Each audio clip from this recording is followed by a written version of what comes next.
All right, everybody, so we're going to go over a little bit of controlling the back today and what to do with the back. A couple things to go over is you never want to cross your feet when you have somebody's back. All right, you need to have your hooks in. You can't have one hook out, one hook in. If you want your points in most tournaments, you're going to have both hooks in. All right, so also, if you go for the body lock, okay, so if I control the body lock here, there's going to be no points. It's a great position to control your opponent, but again, if you need to control your opponent with your hooks, all right, get your points, and then you can put your body lock in, all right? Something to think about. I don't ever want my body lock on, I don't want him to be on top of my body lock.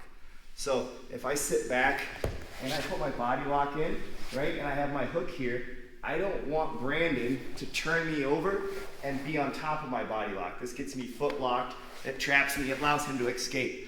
So when I do my body lock, I want to be on top, and I want to be hooking his leg and controlling the side as much as I can.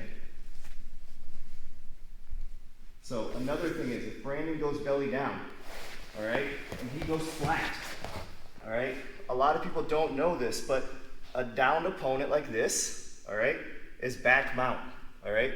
So if I'm here, I get 4 points. If Brandon goes up to turtle, right, and I put my hooks in, I get 4 more points. So just something to think about when you guys are doing stuff, all right? I see a lot of people in tournaments give up points and they don't even realize why they gave up points, all right?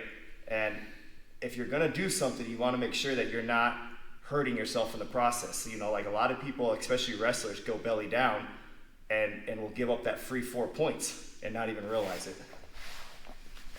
So the first thing that I like to do when I have the back, all right, is I want to have my seatbelt control, one over the neck, one under the armpit, all right? That allows me to control my opponent. And then the second thing that I want to think about doing is I always want to hide my choke hand, all right? So I don't like to grab like this, and it's a habit that you want to think about making.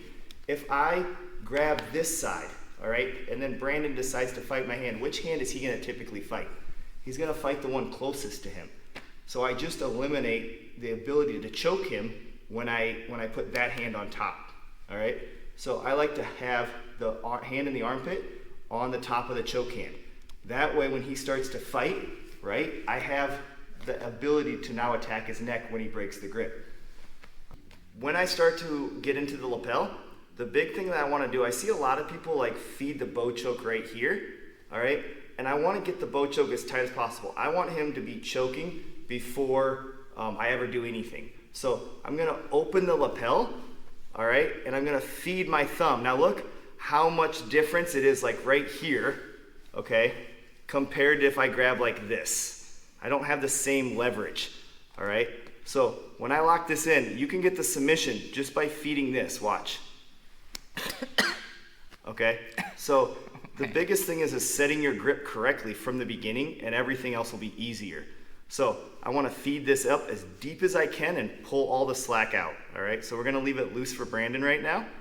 And now that I have this, it also gives you a tighter grip, which makes it harder for him to break your grip. Now, I do a couple different things when I attack the bow choke. What I want to do is I like to feed my arm in as deep as I can, grab behind his head, right? And then I'm going to fall to my side. So like I'm going to fall here, try to trap this arm, and then scissor his head right here. Sorry, Brandon, it's okay. All right, so we'll leave the slack loose right now for all these chokes, all right? But we're gonna feed the hand up behind his head like we're grabbing, right? I'm gonna fall to my side. As I fall, my foot's coming over and trying to scrape down on Brandon's arm, and then I'm going to straighten everything out. Okay? So, the traditional one now, right? We feed here, okay? We come down, and we're gonna grab at the knee, all right? The reason we're grabbing at the knee is because for the choke to work is he can't turn, all right? And another thing that I see a lot of people do is people turn into the choke, all right? So you need to make a habit of, if I'm grabbing this way, he needs to turn that way to escape. Don't turn into the choke, all right? But everybody has to learn that lesson once.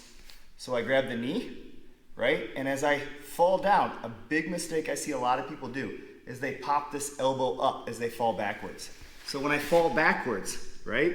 If this elbow's up, Brandon can push it and pop his head right out and everything's lost, okay?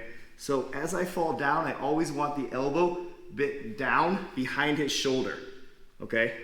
When it's behind his shoulder, he can't pull the elbow up, all right? If I'm here with the elbow forward, this is where you see people get the elbow, all right? So when I grab here, I want to fold my elbow behind his back and tuck it, right? And then I like to try to take my knee and bring it to my elbow and then over the top, right? So like my knee and my elbow are reinforced, so there's no way that he can fight the elbow anymore to get it up. All right, now I scissor and I bow. Just like you're gonna pull a bow and arrow tight and then shoot the arrow.